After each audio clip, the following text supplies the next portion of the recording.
ഇവിടെയാണ് നമുക്ക് ആ നാടൻ കോഴി പെരട്ട് കിട്ടുന്ന ഒരു ഹോട്ടൽ വരുന്നത്. തിരുവനന്തപുരം വരുമ്പം ഇത് വിസിറ്റ് ചെയ്യാതെ പോകരുതെന്നാണ് ഞാൻ പറയുന്നത്.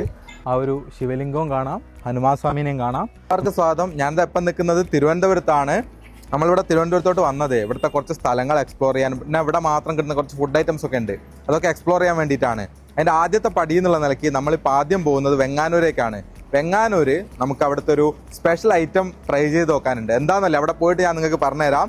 എന്തായാലും കുറേ ഫുഡ് ഐറ്റംസ്, കുറേ സ്ഥലങ്ങൾ, ഇതൊക്കെ നിങ്ങൾ ഈ ഒരു വീഡിയോയിൽ കാണാൻ പോവുകയാണ്. അപ്പോൾ തിരുവനന്തപുരം മൊത്തത്തിൽ നമുക്കൊന്ന് കറങ്ങിയിട്ട് വരാം. അപ്പോൾ നമുക്ക് നേരെ വീഡിയോയിലോട്ട് പോവാം.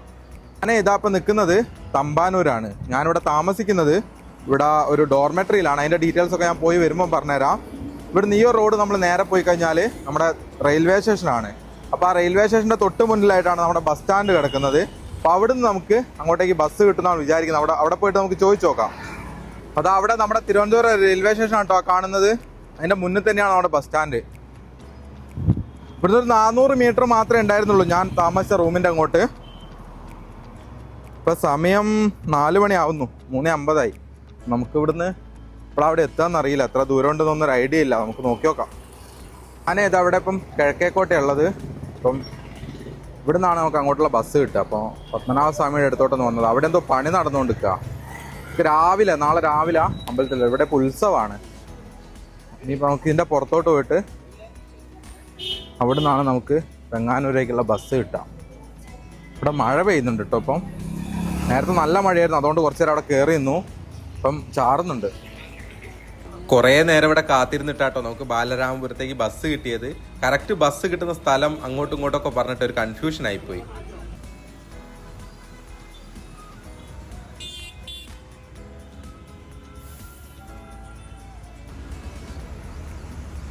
KSRTCയുടെ യഥാർത്ഥ ഒരു വലുപ്പം മനസ്സിലാവണമെങ്കിൽ നമ്മൾ തിരുവനന്തപുരത്ത് വരണം കേട്ടോ. എന്തൊക്കെ ടൈപ്പ് KSRTC, എത്ര KSRTCകളാ.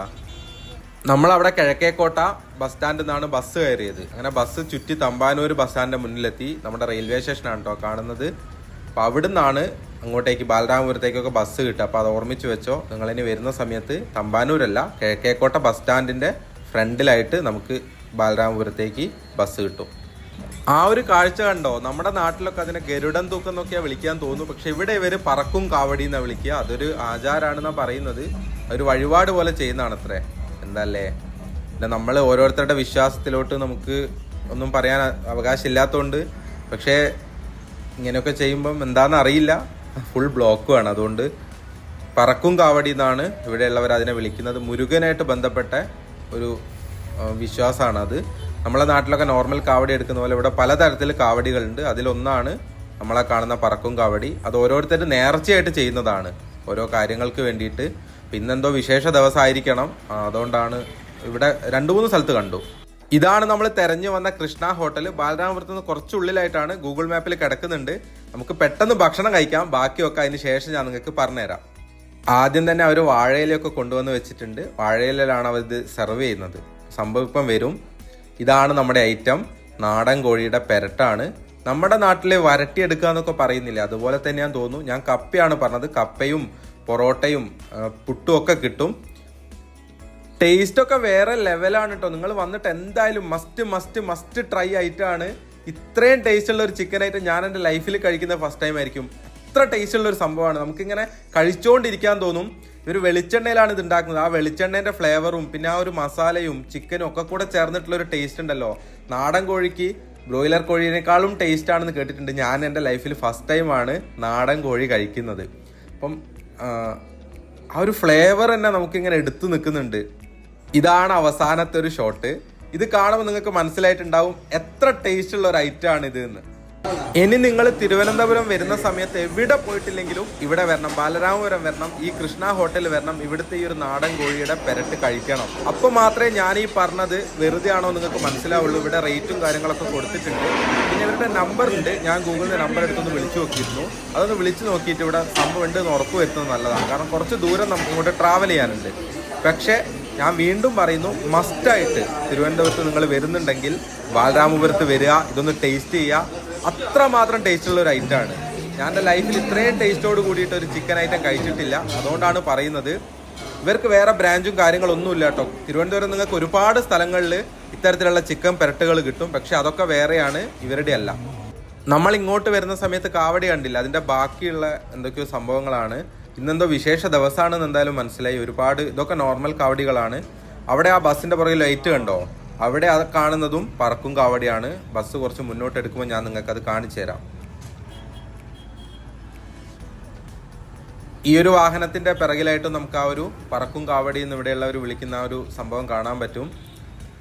ഞാനിവരുടെ വിശ്വാസങ്ങളിലേക്കൊന്നും കടക്കുന്നില്ല, പക്ഷെ ഇത്തരത്തിലുള്ള ആചാരങ്ങളോട് നിങ്ങൾക്കുള്ള ഒരു അഭിപ്രായം എന്താണെന്നൊന്ന് കമൻറ്റ് ബോക്സിൽ പറയുമോ. അങ്ങനെ വീണ്ടും ഇതാ വന്ന് തമ്പാനൂർ ഇറങ്ങി. നമ്മുടെ റെയിൽവേ സ്റ്റേഷൻ മുന്നിൽ കാണാം. അതിവിടുന്ന് നേരെ ഫ്രണ്ടിലോട്ട് പോകുന്ന റോഡിലാണ് എൻ്റെ റൂമുള്ളത്. ഇനിയിപ്പോൾ ഇന്ന് റൂമിൽ പോയിട്ട് ഞാൻ കിടന്നുറങ്ങാൻ പോവാണ്. നാളെ രാവിലെ നമുക്ക് കുറേ സ്ഥലങ്ങൾ പോകാനുണ്ട്, അപ്പോൾ നാളെ കാണാം. ഇതാ ഇവിടെയാണ് ഞാൻ ഇന്നലെ താമസിച്ചത്, ഇവിടുത്തെ ഡോർമെട്രിയിലാണ്. ചെക്കൗട്ടൊക്കെ ചെയ്തിറങ്ങി. ഞാൻ കുറച്ചുകൂടി നേരത്തെ ഇറങ്ങണം എന്നാണ് വിചാരിച്ചത്, പക്ഷെ നല്ല മഴയായിരുന്നു. ഇപ്പോഴാണ് മഴയൊന്നും നിന്നത്. മഴയത്തിറങ്ങിയാൽ ഫുൾ പണി പാടുന്നുള്ളതുകൊണ്ട് അപ്പോൾ നമുക്കിനി ഇന്ന് കുറേ പരിപാടിയുണ്ട്. നല്ല ടൈറ്റ് ഷെഡ്യൂളാണ്, എന്നാൽ മാത്രമേ എല്ലാ സ്ഥലത്തും ഓടിയെത്താൻ പറ്റുള്ളൂ. ആദ്യം തന്നെ നമുക്ക് അവിടെ പഴവങ്ങാടി ഗണപതി ക്ഷേത്രത്തിൽ പോയിട്ട് അവിടുന്ന് തുടങ്ങാം. അതല്ലേ നല്ലത്, ഒരു തുടക്കം നല്ലതാവട്ടെ. അപ്പോൾ അവിടുത്തെ ഒരു പ്രത്യേകത ഉണ്ട് കേട്ടോ. ഇന്ത്യൻ ആർമി നടത്തുന്ന ഒരു അമ്പലമാണ്, പലർക്കും അറിയില്ല. തിരുവനന്തപുരം പഴവങ്ങാടി ഗണപതി ക്ഷേത്രം നടത്തുന്നത് ഇന്ത്യൻ ആർമിയാണ്. അപ്പോൾ നമുക്ക് അവിടെ പോയിട്ട് അവിടെ നിന്ന് തുടങ്ങാം. എന്നിട്ട് നമുക്ക് ബ്രേക്ക്ഫാസ്റ്റ് കഴിക്കണം.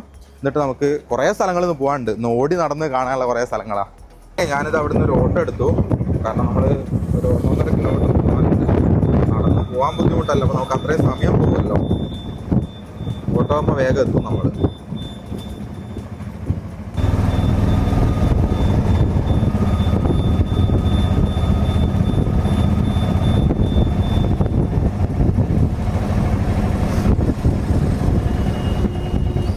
അപ്പോൾ ഇതാണ് പഴവങ്ങാടി ഗണപതി ക്ഷേത്രം. ഞാൻ മുന്നേ വന്ന സമയത്ത് ഇവിടെ ഈ മതിലും ഇങ്ങനെയൊന്നും ഉണ്ടായിരുന്നില്ല. അതൊക്കെ പിന്നെ വന്നാന്ന് തോന്നുന്നു. കുറേ മാറ്റം വന്നിട്ടുണ്ട്. ഇപ്പം നല്ല ഭംഗിയുണ്ട് കാണാൻ. ഇതാട്ടോ ഞാൻ പറഞ്ഞത്, ഇത് ആർമിയാണ് ഇതിൻ്റെ ഇതൊക്കെ നടത്തുന്നത്. അത് പലർക്കും അറിയില്ല. നമുക്ക് ആദ്യം അവിടെ നിന്നൊരു തേങ്ങ വാങ്ങിച്ചിട്ട് പഴവങ്ങാടി ഗണപതിക്ക് ഒരു തേങ്ങ അടിച്ചിട്ട് തുടങ്ങാം. അതല്ലേ തിരുവനന്തപുരത്തിൻ്റെ ഒരു ട്രേഡ് മാർക്കാണ് നിങ്ങൾ ഈ കാണുന്ന ഇന്ത്യൻ കോഫി ഹൗസ്. നല്ല ഭംഗിയില്ല ഈ ഒരു ബിൽഡിംഗ് കാണാൻ തന്നെ. നമുക്ക് ഇവിടുന്ന് കഴിക്കാൻ പറ്റണം. അതെ, ഞാനിതപ്പോൾ ഉള്ളത് നമ്മുടെ തിരുവനന്തപുരത്ത് ഐക്കോണിക് ആയിട്ടുള്ള ഇന്ത്യൻ കോഫി ഹൗസ് ഉണ്ടല്ലോ. അതായത് നമ്മുടെ തമ്പാനൂർ ബസ് സ്റ്റാൻഡിൻ്റെയും റെയിൽവേ സ്റ്റേഷൻ്റെ ഒക്കെ തൊട്ടടുത്തായിട്ടുള്ള. നമ്മൾ മുന്നേ കന്യാകുമാരി പോകുന്ന സമയത്ത് ഇവിടെ വന്നിട്ടുണ്ടായിരുന്നു. അന്ന് പക്ഷേ രാവിലെ ഇത് ഓപ്പൺ ആയിരുന്നില്ല. അപ്പോൾ അന്ന് നമുക്കിവിടെ കയറാൻ പറ്റില്ല. ജസ്റ്റ് ഇവിടെ വന്ന് തിരിച്ചു പോയതാണ്. നമ്മൾ വേറെ സ്ഥലത്ത് ഭക്ഷണം കഴിച്ചിട്ടാണ് പോയത്. അപ്പോൾ ഇത്തവണ വന്നപ്പോൾ നമ്മൾ ഫസ്റ്റ് ബ്രേക്ക്ഫാസ്റ്റ് ചെയ്യാൻ അങ്ങോട്ട് വന്നത്. ഇവിടെ ഒരു അടിപൊളി വൈബാണ്. നിങ്ങൾ വന്നിട്ട് മനസ്സിലാവും. ഇങ്ങനെ റൗണ്ട് കയറി വരുന്ന ഒരു സെറ്റപ്പാണ് ഇവിടെ. ഇവിടെ ഭംഗിയുള്ളൊരു നല്ല ഫുഡുമാണ്. എല്ലാവർക്കും നല്ല അഭിപ്രായമുള്ളൊരു കോഫി ഹൗസ് അവിടെ. നമ്മളിവിടെ ബ്രേക്ക്ഫാസ്റ്റ് കഴിക്കാൻ വന്നതാണ്. സംഭവം ഇപ്പം പറഞ്ഞിട്ടുണ്ട്, അതിന് വരാൻ വേണ്ടി വെയിറ്റ് ചെയ്യാം. ഇവിടുന്ന് ഒരു ബ്രേക്ക്ഫാസ്റ്റ് കഴിച്ചിട്ട് വേണം നമുക്ക് ഇന്നത്തെ ദിവസത്തേക്കുള്ള മൊത്തം യാത്ര അവിടെ നിന്നാണ് തുടങ്ങേണ്ടത്. അതേതാ നമ്മുടെ ഫുഡ് വന്നിട്ടുണ്ട്. ഞാൻ പൂരിയാണ് ഓർഡർ ചെയ്തത്. പൂരിയുടെ കൂടെ മസാല, അതായത് മസാലക്കറി ഉണ്ട്, പിന്നെ നമ്മുടെ സാലഡ് ഉണ്ട്, പിന്നെ ഒരു ചട്നി. ഇത് പിന്നെ അതിൻ്റെ കൂടെ ഡെക്കറേറ്റ് ചെയ്യാൻ കൊടുത്താന്ന് തോന്നുന്നു. ഒരു വട കൂടെ വെച്ചിട്ടുണ്ട്. ഇനി കാപ്പി കൂടെ പറഞ്ഞിട്ടുണ്ട്, അതുകൂടെ വരാനുണ്ട്. അപ്പോൾ നമുക്കിനി ഭക്ഷണം കഴിക്കാം. ഇവിടെ നല്ല ഫുഡാണെന്ന് കേട്ടത്, നമുക്ക് കഴിച്ചു നോക്കാം എന്ന് പറഞ്ഞുതരാം. ഭക്ഷണം സൂപ്പറാട്ടോ. നല്ല ക്രിസ്പി ആയിട്ടുള്ള പൂരിയാണ്. നല്ല ടേസ്റ്റ് ഉണ്ട്. അതുപോലെ കറിയും ചട്നിയും കൂടി, ഈ ചട്നിയില്ലേ, ചട്നിയും കൂടി കൂട്ടി കഴിക്കണം. ഇത് രണ്ടും കൂടി മിക്സ് ചെയ്ത് കഴിക്കുമ്പോൾ നല്ല ടേസ്റ്റ്. സാധനം സൂപ്പറാണ്. ഇടയ്ക്ക് സലാഡും. നമ്മളിതപ്പം നിൽക്കുന്ന ഇതാണ് ഇവിടുത്തെ കിഴക്കേക്കോട്ട ബസ് സ്റ്റാൻഡാണ്. അപ്പം ഇനി ഇവിടുന്ന് നമുക്ക് പോകേണ്ടത് നേരെ വിഴിഞ്ഞം പൂവാറ് ബസ് കയറിയിട്ട് ആഴിമലയിലോട്ടാണ്. അപ്പം നമുക്ക് അവിടുന്ന് തമ്പാനൂർ എന്നല്ല, ഇവിടുന്നാണ് അങ്ങോട്ടുള്ള ബസ് ഉള്ളത്. അപ്പം നമുക്ക് ഇങ്ങോട്ട് പോയിട്ട് എവിടെയാ ബസ് കിട്ടാന്ന് നോക്കാം.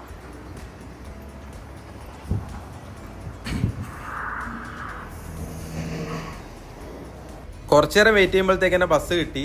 നമ്മുടെ കിഴക്കേക്കോട്ട ബസ് സ്റ്റാൻഡില്ലേ, ഉള്ളിലല്ല, ബസ് സ്റ്റാൻഡിന്റെ പുറത്തായിട്ട് ആണ് ഈ ബസ് കിടക്കുക കേട്ടോ. നിങ്ങൾ വരുന്ന സമയത്ത് അത് ആലോചിക്കണം. കിഴക്കേക്കോട്ട ബസ് സ്റ്റാൻഡിന്റെ പുറത്താണ് ഇവിടുന്ന് ആഴിമലയിലോട്ട് പോകാനുള്ള ബസ്സുകൾ, അതായത് പൂവാർ ബസ്സുകളൊക്കെ കിടക്കുന്നത്. അകത്തല്ല, ഞങ്ങൾ ആദ്യം അകത്തായിരുന്നു പോയത്.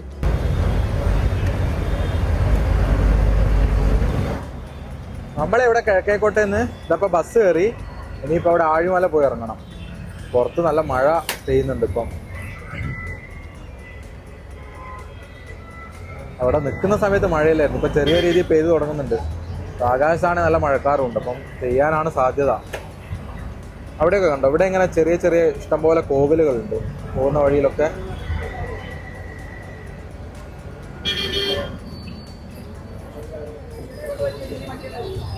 നമ്മൾ ഈ വരുന്നത് തിരുവല്ലം കോവളമൊക്കെ പോകുന്ന അതേ റൂട്ടിൽ തന്നെയാണ് ആഴിമലയിലോട്ട് പോകുന്നത്. അവിടെ ഹൈവേയുടെ സൈഡിലെ നമ്മുടെ സർവീസ് റോഡ് പോകുന്നതിൻ്റെ ആ ഭാഗത്ത് നല്ല ഭംഗിയിലൊരു പെയിൻറ്റിങ് കിടക്കുന്നുണ്ട്. കണ്ടത് കോവള ലൈറ്റ് ഹൗസും വിഴിഞ്ഞം പോർട്ടിൻ്റെ ഭാഗം, അതായത് തിരുവനന്തപുരത്തിൻ്റെ ഈ ഭാഗത്തോട്ടുള്ള കാര്യങ്ങളൊക്കെ ചേർത്ത് വെച്ചിട്ട് നല്ല ഭംഗിയിൽ അവിടെ വരച്ച് വെച്ചിട്ടില്ലേ. നല്ല വിശാലമായി കിടക്കുന്ന റോഡാട്ടോ, നല്ല 6 വരി പാതയാണ് ഇങ്ങോട്ട്. ഇനിയിപ്പോൾ ഇവിടുന്ന് നമ്മൾ കുറച്ച് കഴിയുമ്പോൾ ഡീവിയേറ്റ് ചെയ്തങ്ങ് പോകും. അവിടെ കോവളം ബീച്ചൊക്കെ കഴിഞ്ഞ് കുറച്ച് മുന്നോട്ടെത്തുമ്പം തന്നെ നമ്മൾ റൈറ്റ് കട്ട് ചെയ്തങ്ങ് എടുക്കും. എന്നിട്ട് വിഴിഞ്ഞത്തോട്ട് പോകുന്ന റോഡാണിത്. ഇനി വിഴിഞ്ഞത്ത് എത്തിയിട്ട് അവിടെ നിന്നും കുറച്ച് മുന്നോട്ട് പോയാലാണ് ആഴിമല ക്ഷേത്രത്തിൻ്റെ ആ ഒരു സ്റ്റോപ്പ് വരുന്നത്. അപ്പോൾ നമ്മൾ അവിടെ ഇറങ്ങിയിട്ട് അവിടെ നിന്ന് കുറച്ച് ദൂരം നമുക്ക് നടന്നു പോകാനുണ്ട് ആ ഒരു ക്ഷേത്രത്തിൻ്റെ ഭാഗത്തോട്ട്. ഇനി ആ ഒരു കവാടം കടന്നിട്ട് നമുക്ക് മുന്നോട്ട് നടന്നു പോകാം. ഇപ്പം നിൽക്കുന്നത് ഇവിടെ ആഴിമലയാണ്. ഇങ്ങോട്ട് വന്നത് തന്നെ ഇവിടെയുള്ള നിങ്ങൾക്ക് കാണാൻ പറ്റുന്നുണ്ടാവും പുറകിലുള്ള ഒരു മനോഹരമായിട്ടുള്ള ശിവന്റെ സ്റ്റാച്ചു കാണാൻ വേണ്ടിയിട്ടാണ്. നമ്മൾ അവിടുന്ന് തമ്പാനൂരിൽ നിന്ന് കിഴക്കേക്കോട്ട വന്നു. കിഴക്കേക്കോട്ടയിൽ നിന്ന് പൂവാർ ബസ്സിൽ കയറിയിട്ട് അവിടെ ആഴിമല അവിടെ നിന്ന് ഇറങ്ങി അവിടെ നിന്ന് ഇങ്ങോട്ട് നടന്നു വന്നതാണ്. ഇനി നമുക്ക് അതിൻ്റെ അടുത്തോട്ട് പോയിട്ട് അവിടെ ഒരു അടിപൊളി വ്യൂ കിട്ടുന്ന സ്ഥലമുണ്ട്. നമുക്ക് അങ്ങോട്ട് പോയിട്ട് ആ ഒരു വ്യൂ ഒക്കെ അങ്ങ് കാണിച്ചു തരാം. ഇവിടെ തന്നെ നോക്കുമ്പോൾ മനസ്സിലായി എന്ത് ഭംഗിയാണ് ആ ഒരു സ്ട്രക്ചർ എന്നുള്ളത്. ഫസ്റ്റ് ഇവിടെ ഒരു ഗുഹാക്ഷേത്രം ഉണ്ട് ഇതിൻ്റെ ഉള്ളിൽ. അത് കണ്ടിട്ട് വേണം നമ്മൾ സ്റ്റാച്ചുവിന് അങ്ങോട്ട് പോകാൻ വേണ്ടിയിട്ട്. ഫസ്റ്റ് നമുക്ക് പോയിട്ട് അത് കാണാം. അതിനിവിടെ ഉള്ളിലാണ് അതിൻ്റെ ടിക്കറ്റ് എടുക്കേണ്ടത്. അപ്പോൾ അവിടെ പോയി ടിക്കറ്റ് എടുത്തിട്ട് ആ ഗുഹാക്ഷേത്രത്തിൻ്റെ ഉള്ളിൽ പോയിട്ട് നമുക്ക് സ്റ്റാച്ചുവിന് അങ്ങോട്ട് പോകാം. അവിടെ വീഡിയോ പറ്റുമോ ഇല്ലയോ എന്ന് അറിയില്ല. പറ്റുവാണെങ്കിൽ അതിൻ്റെ ഉള്ളിൽ കാണിച്ചു തരാം കേട്ടോ. അല്ലേ നമുക്ക് അകത്തോട്ട് പോയിട്ട് അവിടെ നിന്ന് ടിക്കറ്റ് എടുക്കാം.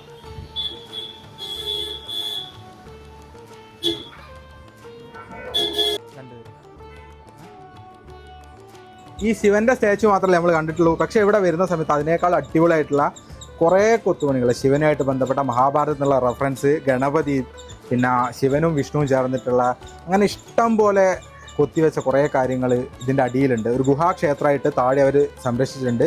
ശ്രീനാരായണ ഗുരുദേവൻ മുതൽ എല്ലാ രീതിയിലും നമുക്ക് കാണാൻ അടിപൊളിയായിട്ടുള്ള, അതായത് നമുക്ക് കാണുന്ന സമയത്ത് ഇത്ര മനോഹരമാണോ എന്ന് തോന്നുന്ന രീതിയിൽ ഒരുപാട് കാര്യങ്ങൾ ഇവിടെ അടിയിൽ ഗുഹാക്ഷേത്രത്തിൽ അവർ ചെയ്തു വെച്ചിട്ടുണ്ട്. പക്ഷേ നമുക്ക് അവിടെ വീഡിയോ അലൗഡ് അല്ല, അതുകൊണ്ട് നിങ്ങൾക്ക് അത് കാണിച്ചു തരാനുള്ളൊരു വഴിയില്ല. പക്ഷേ അത് നിങ്ങളിവിടെ വരുന്ന സമയത്ത് ഞാൻ പറയുന്നത്, ഞാനും ഈ ശിവൻ്റെ സ്റ്റാച്ചു ആയിരുന്നു ഇവിടെ ഏറ്റവും അട്രാക്ഷൻ എന്ന് വിചാരിച്ചിട്ട് ഇങ്ങോട്ട് വന്നത്. പക്ഷേ വന്ന സമയത്ത് മനസ്സിലായി ഇതിനേക്കാളോ അല്ലെങ്കിൽ ഇതുപോലെ തന്നെയോ മനോഹരമായിട്ടുള്ള കുറേ കാര്യങ്ങൾ ഇവിടെ അടിയിൽ ഗുഹാക്ഷേത്രത്തിലുണ്ട്. അപ്പം തിരുവനന്തപുരത്ത് വരുന്ന സമയത്ത് ഒരിക്കലെങ്കിലും ആഴിമല വരണം. ഇത് കണ്ടിട്ട് മാത്രമല്ല, ഇതിനേക്കാൾ മനോഹരമായിട്ടുള്ള കുറേ സ്റ്റാച്യൂസ് അടിയിലുണ്ട്. അപ്പോൾ അതൊക്കെ കാണാൻ വേണ്ടിയിട്ട് നിങ്ങൾ തിരുവനന്തപുരം വരുമ്പോൾ ആഴിമലയിലോട്ട് വരിക. തിരുവനന്തപുരത്ത് നിന്ന് കിഴക്കേക്കോട്ടയിൽ നിന്നാണ് ഇങ്ങോട്ട് പൂവാർ വിഴിഞ്ഞം ബസ്സിൽ കയറിയിട്ട് ഇവിടെ ഇറങ്ങിയാൽ മതി. ഇവിടെ വന്നിട്ട് ഈ കാഴ്ചകളൊക്കെ കണ്ടിട്ട് പോകണം. ഇനിയിപ്പോൾ അവിടെ കടലാണ്.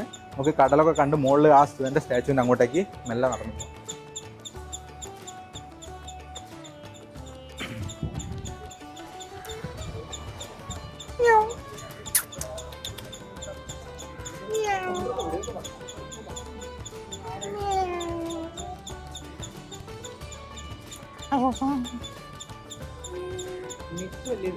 മുകളിലോട്ട് കയറിയ സമയത്ത് ഒരു മഴ പെയ്തു. അപ്പം കുറച്ചു നേരം ഒന്ന് മാറിയുന്നതാ. ഇതാണ് ഇവിടെ ആഴിമലയിലുള്ള ശിവന്റെ സ്റ്റാച്ചു എന്ന് പറയുന്നത്.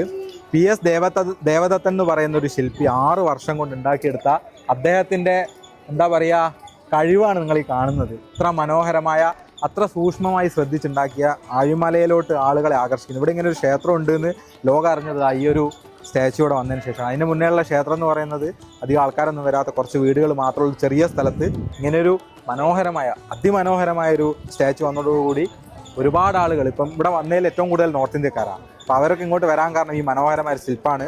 നിങ്ങൾ ഇവിടെ തിരുവനന്തപുരം വരുമ്പം ഇത് വിസിറ്റ് ചെയ്യാതെ പോകരുതെന്നാണ് ഞാൻ പറയുന്നത്. എപ്പോഴും പോകുന്ന സ്ഥലങ്ങൾ മാറ്റി ആഴിമലയിലോട്ട് വന്ന് ഇതൊക്കെ കണ്ടുപോകണം. ഒരു അനുഭവമാണ്. ഞാൻ നേരത്തെ പറഞ്ഞ പോലെ താഴത്തെ ആ ഒരു ഗുഹാക്ഷേത്രത്തിലെ കാഴ്ചകളും, ഇവിടെ ഒരു മെഡിറ്റേഷൻ ഒരു റൂമും കൂടി അവർ സെറ്റാക്കുന്നുണ്ട്. അതിൻ്റെ പണി നടന്നുകൊണ്ട് അതുകൂടി കഴിഞ്ഞാൽ അടിപൊളിയായിരിക്കും. അതും ഇതിൻ്റെ അടിയിലാണ്, ഈ അണ്ടർഗ്രൗണ്ട് ഭാഗത്തായിട്ടാണ്. ഇതുപോലെ മനോഹരമായ കുറേ കാര്യങ്ങൾ ഞാൻ നേരത്തെ പറഞ്ഞു നിങ്ങളടുത്ത്, അതുകൂടെ ഉണ്ട്. അപ്പോൾ അതൊക്കെ ഒന്ന് വന്ന് കാണണം. ഇവിടെ ഒരാൾക്ക് ടിക്കറ്റ് അവർ വാങ്ങിക്കുന്നത് 100 രൂപയാണ്. അത് താഴത്തെ ഗുഹാക്ഷേത്രം എല്ലാം അടക്കമാണ്. അപ്പം നമുക്കത് വെർത്താണ്, എന്തുകൊണ്ടും വെർത്താണ്. അപ്പം കുറേ നേരം ഇതൊക്കെ ഇങ്ങനെ നോക്കി നിൽക്കുക. വന്നിട്ട് വലിയ തിരക്കില്ല, വീക്കെൻഡൊന്നും വരാതെ ഒരു വീക്ക് ഡേയ്സിൽ വരുന്നതായിരിക്കും നല്ലത്. അപ്പം അതൊക്കെയാണ് അടിപൊളിയായിട്ടുള്ള കുറേ കാഴ്ചകൾ. തൊട്ട് പുറകിലായിട്ട് കടലാണ്, കടലിൻ്റെ തൊട്ടടുത്തായിട്ട് കിടക്കുന്ന സ്റ്റാച്ചു.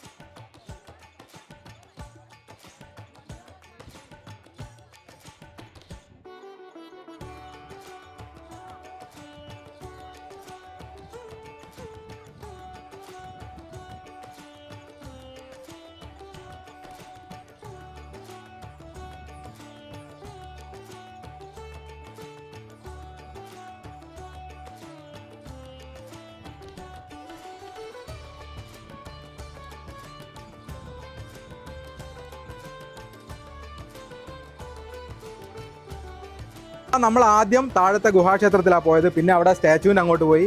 ഇതാണ് ഇവിടുത്തെ പ്രധാനപ്പെട്ട അമ്പലം കേട്ടോ. പക്ഷേ നേരത്തെ നമ്മൾ താഴെ പോയ പോലെ തന്നെ അകത്തോട്ട് ക്യാമറ ഒന്നും അലോഡല്ല. നമ്മൾ അവിടെ രണ്ടിടത്തും കണ്ടു. പിന്നെ ഇത് ക്ഷേത്രമാണ്. ഇവിടെ ഇനിയിപ്പോൾ പ്രാർത്ഥിച്ചിട്ട് നമ്മൾ ഇവിടുന്ന് തിരിച്ചു പോവാണ്. ഇത് നമുക്ക് അടുത്ത സ്ഥലത്തോട്ട് പോകണം. അവിടെ ഇന്നത്തെ ടൈറ്റ് ഷെഡ്യൂൾ ആയതുകൊണ്ട് വേഗം നമുക്ക് അടുത്ത സ്ഥലത്ത് പോയിട്ട് അവിടുത്തെ കുറേ കാഴ്ചകളൊക്കെ കാണാനുണ്ട്. നമുക്കിനി ഇവിടുന്ന് ഈ ഒരു ക്ഷേത്രം ഇവിടെ പ്രാർത്ഥിച്ചിട്ട് നേരെ അങ്ങോട്ടേക്ക് പോവാം. ഇവിടുന്ന് ഇനി ബസ് ഉണ്ടോ എന്നറിയില്ല. ഇല്ലെങ്കിൽ നമുക്ക് ഇവിടുന്ന് ഓട്ടോ എടുത്തിട്ട് പോകേണ്ടി വരും. എന്തായാലും നമുക്ക് വേഗം അടുത്ത സ്ഥലത്ത് പോയിട്ട് അവിടുത്തെ കാഴ്ചകളും കൂടെ ഞങ്ങളെ കാണിച്ചു തരാം.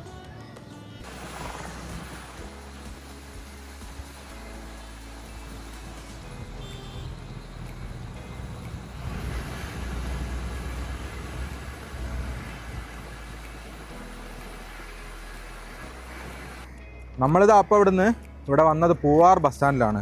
ഇനി പൂവാർ നമുക്ക് നെയ്യാറ്റിൻകര ബസ് കയറിയിട്ട് ഈ കാട്ടാക്കട ബസ് കണ്ടോ, ഇതിൽ കയറിയിട്ട് നെയ്യാറ്റിൻകര ഇറങ്ങണം. എന്നിട്ട് നെയ്യാറ്റിൻകരയിൽ നിന്ന് നമുക്ക് ചെങ്കൽ ബസ്സിനാണ് പോകേണ്ടത്. എങ്ങോട്ടാന്നല്ലേ അത് അവിടെ എത്തിയിട്ട് ഞാൻ പറഞ്ഞുതരാം കേട്ടോ. ഈ ബസ് കയറിയിട്ട് നമുക്ക് പോകണം.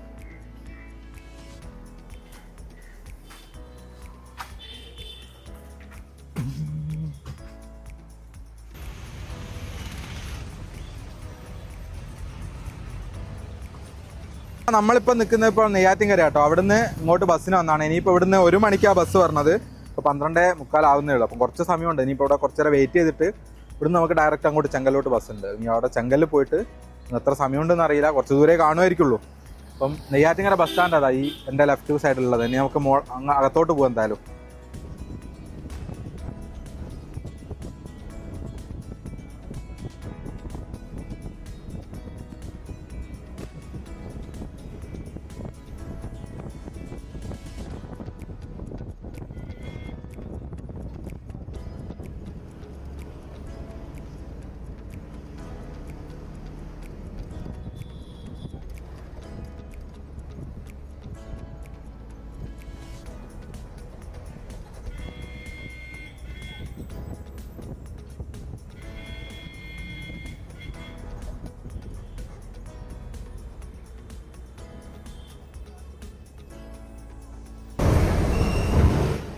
നമ്മൾ ഇപ്പോൾ ഈ പോകുന്നത് അമരവിളയാണ്. അമരവിള എന്ന് വെച്ചാൽ നിങ്ങൾ കേട്ടിട്ടുണ്ടാവും, അമരവിള ചെക്ക് പോസ്റ്റ് നമ്മുടെ ലാസ്റ്റ് ഗ്രാമമാണ്. ഇത് കഴിഞ്ഞാൽ പിന്നെ തമിഴ്നാടാണ്. അപ്പോൾ ആ ഒരു സ്ഥലത്തൂടെയാണ് ഇപ്പോൾ പോകുന്നത്. നെയ്യാറ്റിൻകരയിൽ നിന്ന് ചെങ്കലിലോട്ട് പോകുന്ന റൂട്ടാണിത്, അമരവിള.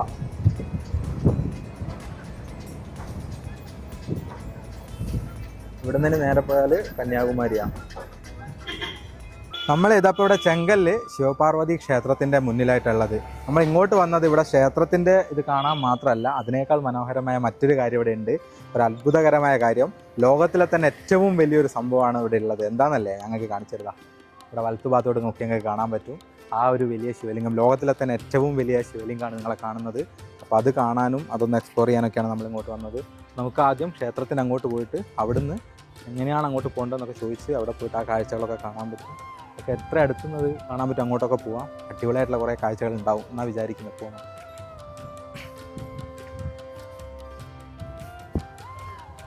ഇവിടെ വന്നിട്ട് ആ ഒരു ശിവലിംഗത്തിൻ്റെ അകത്തോട്ട് അകത്ത് കയറിയിട്ട് അവിടെ കേരളത്തിൽ പരശുരാമനാൽ നിർമ്മിക്കപ്പെട്ട 108 ശിവക്ഷേത്രങ്ങളാണുള്ളത്. ആ 108 ശിവക്ഷേത്രങ്ങളെ ആധാരമാക്കിയിട്ട് 108 ശിവലിംഗങ്ങൾ അവിടെ 7 നിലകളിലായിട്ട് കൊടുത്തിട്ടുണ്ട്. അതുപോലെ തന്നെ നമ്മുടെ ശരീരത്തിൽ 7 ചക്രങ്ങളെ അവിടെ 7 നിലകളിലായിട്ട് കാണിച്ചിട്ടുണ്ട്. ഏറ്റവും മുകളിലായിട്ട് കൈലാസത്തെ അതിൻ്റെ ഒരു രൂപകൽപ്പന പോലെ ചെയ്ത് അവിടെ AC കാര്യങ്ങളൊക്കെ വെച്ചിട്ട് നല്ല ഭംഗിയാണ് കാണാൻ ഓരോന്നും. ഇപ്പം നമ്മൾ നേരത്തെ പറഞ്ഞില്ലേ ഇവിടുത്തെ ഒരു വലിയ ശിവലിംഗവും കാര്യങ്ങളൊക്കെ. എനിക്ക് പിന്നിൽ നിങ്ങൾക്ക് ഇവിടുത്തെ ക്ഷേത്രം കാണാം. ശിവപാർവതി ക്ഷേത്രമാണ്. ആ ക്ഷേത്രത്തിൻ്റെ സൈഡിലായിട്ടാണ് ഈ ഒരു ശിവലിംഗം. നമ്മൾ നേരത്തെ അവിടെ ആ ത്രിശൂലവും ഡമരവും കാണാൻ വേണ്ടിയിട്ടാണ് ആ ഭാഗത്ത് പോയത്. അപ്പം ഇവിടെ നിങ്ങൾക്ക് എനിക്ക് പിന്നിലായിട്ട് ആ ഒരു ശിവലിംഗവും കാണാം, ഹനുമാൻ സ്വാമിനെയും കാണാം. നമ്മൾ നേരത്തെ പറഞ്ഞു ശിവലിംഗത്തിൻ്റെ അകത്ത് 7 നിലകളിലായിട്ട് നമ്മുടെ ശരീരത്തിൽ 7 ചക്രങ്ങളെ പ്രതിനിധീകരിക്കുന്നുണ്ട്. അതുപോലെ തന്നെ 108 ശിവലിംഗങ്ങളെ കാണിക്കുന്നുണ്ട്. ഇതൊക്കെയാണ് ആ 7 നിലകളിൽ വരുന്നത്. തൊട്ടപ്പുറത്തായിട്ട് ഹനുമാൻ സ്വാമിയുടെ ആ ഭാഗത്തോട്ട് നമ്മൾ പോയാൽ അവിടെ അഷ്ടദേവികളെ കാണിച്ചിട്ടുണ്ട്. അഷ്ടദേവികളെ ഓരോ നിലകളിലായിട്ട് കാണിച്ചിട്ടുണ്ട്. അതിൻ്റെ താഴെയായിട്ട് വൈകുണ്ഠം, മഹാവിഷ്ണു അനന്തശയനത്തിൽ ഇരിക്കുന്ന വൈകുണ്ഠം, അതിൻ്റെ തൊട്ട് അപ്പുറത്തെ ഭാഗത്തായിട്ട് ദേവലോകം. ഇത്രയും കാര്യങ്ങളാണ് അവിടെ അകത്ത്. ഇതിനകത്ത് ശിവലിംഗങ്ങളും പിന്നെ ഏറ്റവും മുകളിലായിട്ട് കൈലാസത്തെയും ഇപ്പുറത്ത് അഷ്ടദേവികളെയും അതിൻ്റെ താഴെ വൈകുണ്ഠവും ദേവലോകവും ഇങ്ങനെയാണ് അവരത് സെറ്റ് ചെയ്ത് വെച്ചിരിക്കുന്നത്. അപ്പോൾ നമ്മൾ ഇവിടുന്ന് ഒരാൾക്ക് 200 രൂപയാണ് കേട്ടോ ചാർജ്. അപ്പോൾ ആ 200 രൂപ കൊടുത്തിട്ട് നമ്മൾ അകത്തോട്ട് കയറണം. ആദ്യം നമ്മൾ ഓരോ നിലകളിലും ശിവലിംഗങ്ങളും ശിവപുരാണത്തെ അടിസ്ഥാനമാക്കിയിട്ട് 64 ശിവൻ്റെ രൂപങ്ങളെ കാണിച്ചുകൊണ്ട് ചുമരിൽ കൊത്തിവെച്ചതൊക്കെ കണ്ട് മുകളിലെത്തും. എന്നിട്ട് അവിടെ കൈലാസത്തിൽ ഏറ്റവും മുകൾ ഭാഗത്തായിട്ട് കൈലാസത്തിൽ അവിടെ കണ്ടതിന് ശേഷം അവിടെ ഹനുമാൻ സ്വാമിയുടെ അകത്തൂടെ ആ ഭാഗത്തൂടെ നമ്മൾ അതിൻ്റെ അകത്തോട്ട് കയറും. അവിടെ പോയിട്ട് നമ്മൾ 8 ലക്ഷ്മികളെ കണ്ട് താഴോട്ട് വന്നാൽ അവിടെ വൈകുണ്ഠം കാണാൻ പറ്റും. വൈകുണ്ഠത്തിൻ്റെ തൊട്ടപ്പുറത്തായിട്ട് ദേവലോകം. ഇത്രയും കാര്യങ്ങൾ കണ്ടിട്ട് തിരിച്ചു വരും. വളരെ മനോഹരമായിട്ട്, എന്താ പറയേണ്ടത്, വണ്ടർഫുൾ എന്നൊക്കെ നമ്മൾ പറയൂലേ, അങ്ങനെ അവരത് ചെയ്തു വെച്ചിട്ടുണ്ട്. വളരെ ഭംഗിയിൽ ചെയ്തു വെച്ചിട്ടുണ്ട്. നല്ല രസമുള്ള ഒരു കാര്യമാണ്. അപ്പോൾ നമ്മൾ അത് ഒരിക്കലും ഇവിടെ വന്നിട്ട് നമ്മൾ അകത്ത് കയറുന്നില്ലെങ്കിൽ ഇതെങ്കിലും ഒന്ന് വന്ന് കാണണം. കാരണം ലോകത്തിലെ ഏറ്റവും വലിയ ശിവലിംഗമാണിത്. ഹനുമാൻ സ്വാമിയൊക്കെ എത്ര ഡീറ്റെയിൽ അത് ചെയ്തു വെച്ചതെന്ന് കണ്ടോ. നല്ല ഭംഗിയിൽ അവരത് സെറ്റ് ചെയ്തിട്ടുണ്ട് എന്നുള്ളതാണ്. പിന്നെ മെയിൻറ്റെയിൻ ചെയ്യുന്നുണ്ട്, അതാണ് അവരങ്ങനെ തന്നെ മെയിൻറ്റെയിൻ ചെയ്യുന്നുണ്ട്. ഇപ്പോൾ ഇവിടെ ആയിട്ട് നിങ്ങൾക്ക് ക്ഷേത്രം കാണാം. ഇപ്പോൾ ക്ഷേത്രം അടച്ചിട്ടിരിക്കുകയാണ്. നമ്മൾ ഉച്ചയാണ് ഇവിടെ എത്തിയത്. കാരണം നമ്മൾ അവിടെ ആഴിമല പോയിട്ടല്ല ഇങ്ങോട്ട് വന്നത്. അപ്പം ഈ ഒരു ഭംഗിയുള്ള ക്ഷേത്രവും നല്ലൊരു അറ്റ്മോസ്ഫിയറും ഒക്കെ ഉണ്ട് ഇവിടെ. അടിപൊളിയായിട്ടുള്ളൊരു കാലാവസ്ഥയാണ്. ഇങ്ങനെ വന്ന് എനിക്ക് തോന്നുന്നു ഏത് സമയത്ത് വന്ന് നമുക്കിവിടെ ഇങ്ങനെ ഇരിക്കാൻ പറ്റും വളരെ ശാന്തമായിട്ട്.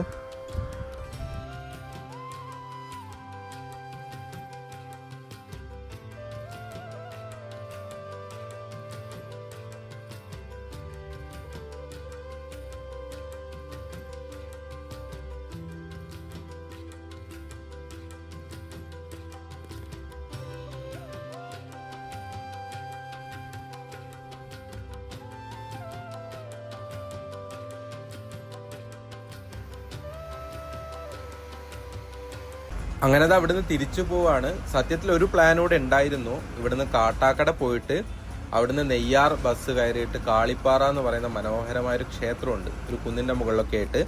പക്ഷെ എന്താ പ്രശ്നം എന്ന് വെച്ചാൽ നമ്മൾ 1 മണിക്കൂർ അങ്ങോട്ട് നടക്കാനും തിരിച്ചു നടക്കാനൊക്കെ എടുക്കും. അപ്പം എന്തായാലും അവിടെ പോയി വരാൻ ഇന്നത്തെ ഒരു ദിവസം പറ്റൂല. നമുക്ക് പിന്നെ ഒരു ദിവസം തിരുവനന്തപുരം വന്നിട്ട് 2 സ്ഥലങ്ങൾ പോകാനുണ്ട്. ഒന്ന് പൊന്മുടിയും പോകണം, ഈ കാളിപ്പാറയും പോകണം. അത് നമുക്ക് മറ്റൊരു വീഡിയോ ആയിട്ട് വീണ്ടും എന്തെങ്കിലും ഒരിക്കലും തിരുവനന്തപുരം വരുന്ന സമയത്ത് നമുക്കത് ചെയ്യാം. പിന്നെ വൈകുന്നേരം KSRTC ഞാൻ ഡബിൾ ഡെക്കറിന്റെ ബസ് ബുക്ക് ചെയ്തിരുന്നു.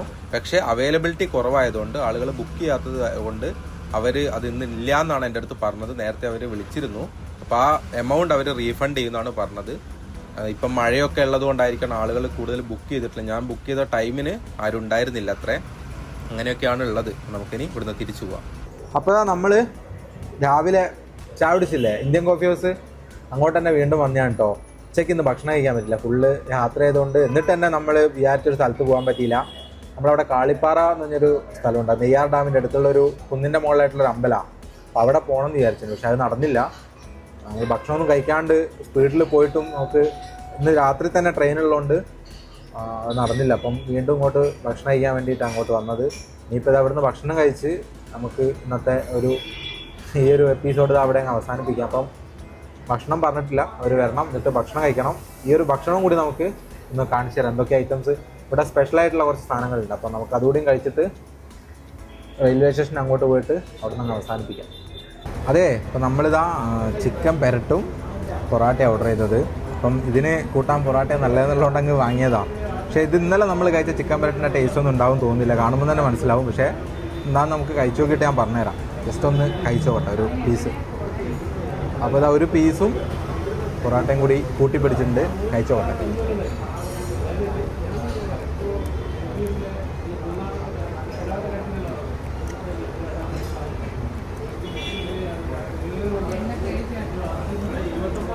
ടേസ്റ്റ് ഉണ്ട്, നിങ്ങളുടെ ആ ടേസ്റ്റ് കേട്ടോ, അത് തന്നെയാണ് സൂപ്പർ. ഇന്നലെ വൈകുന്നേരം ഇവിടെ എത്തി. പിന്നെ ഇന്നലെ രാത്രി നമ്മൾ അവിടെ പെരട്ട് ചിക്കൻ, അതായത് നാടൻ കോഴി പെരട്ട് ചിക്കൻ കഴിക്കാനൊക്കെ പോയി തിരിച്ചു വന്ന് ഇവിടെ താമസിച്ചു. ഇന്ന് രാവിലെ മുതൽ ഓട്ടായിരുന്നു. കുറേ സ്ഥലങ്ങളിലൊക്കെ പോകാനുണ്ടായിരുന്നു. അതിൽ ഒരു സ്ഥലം നമുക്ക് പോകാൻ പറ്റിയില്ല, കാളിപ്പാറ. അത് പിന്നെ എപ്പോഴെങ്കിലും നമുക്ക് വരുമ്പം പോവാം. കാരണം ഉച്ചയ്ക്ക് ഭക്ഷണം പോലും കഴിച്ചില്ല, അത്രയും ഓട്ടായിരുന്നു. എന്നിട്ട് നമുക്കത് പോയിട്ട് വരാനുള്ള ടൈം ഉണ്ടായിരുന്നില്ല. എനിക്ക് ഇന്ന് രാത്രി തന്നെ തിരിച്ചു പോകേണ്ടതുണ്ടായിരുന്നു. അപ്പോൾ ഇതാ ഇപ്പം തിരിച്ചതാ ഒരു 8 മണി. നമ്മുടെ റെയിൽവേ സ്റ്റേഷൻ്റെ ഫ്രണ്ടിൽ തന്നെയാണ്, നിങ്ങൾക്ക് കാണാം. അവിടെ പുറകിലായിട്ട് നമ്മുടെ KSRTC സ്റ്റാൻഡ്. നമ്മൾ താമസിച്ച ഇവിടെ അടുത്തൊക്കെ തന്നെയായിരുന്നു. പിന്നെ ഉച്ചയ്ക്ക് ഞാൻ ഒരു നല്ലൊരു സദ്യ കഴിക്കണം എന്നൊക്കെ മൈൻഡിലുണ്ടായിരുന്നു കേട്ടോ. ഇവിടെ നല്ല അടിപൊളി സദ്യ കിട്ടുന്നൊരു സ്ഥലമൊക്കെ ഉണ്ടായിരുന്നു. പക്ഷേ അതും നടന്നില്ല. അപ്പം ചിലതൊന്നും നമുക്ക് നടന്നില്ല, ചിലതൊക്കെ നടന്നു. അതപ്പോഴും അങ്ങനെയാണല്ലോ. അപ്പോൾ എന്തായാലും ഈ ഒരു വീഡിയോ നിങ്ങൾക്ക് ഇഷ്ടപ്പെട്ടു എന്നാണ് ഞാൻ വിചാരിക്കുന്നത്. അപ്പോൾ ഇഷ്ടപ്പെട്ടിട്ടുണ്ടെങ്കിൽ നിങ്ങൾ ലൈക്ക് ചെയ്യണം. പിന്നെ നിങ്ങളുടെ അഭിപ്രായങ്ങളും നിർദ്ദേശങ്ങളും ഒക്കെ കമൻസ് ആയിട്ട് പറയുക. പിന്നെ ആദ്യമായിട്ടാണ് നിങ്ങൾ ഈ ഒരു ചാനൽ കാണുന്നതെങ്കിൽ ഒന്ന് സബ്സ്ക്രൈബ് ചെയ്യുന്ന കാര്യം കൂടെ പരിഗണിക്കുക. പിന്നെ നേരെ റെയിൽവേ സ്റ്റേഷൻ്റെ അകത്തോട്ട് പോവുകയാണ്. നമുക്ക് വീണ്ടും മനോഹരമായിട്ട് യാത്രകളൊക്കെ ആയിട്ട് വീണ്ടും കാണാം. അതുവരെ എല്ലാവർക്കും ബൈ ബൈ.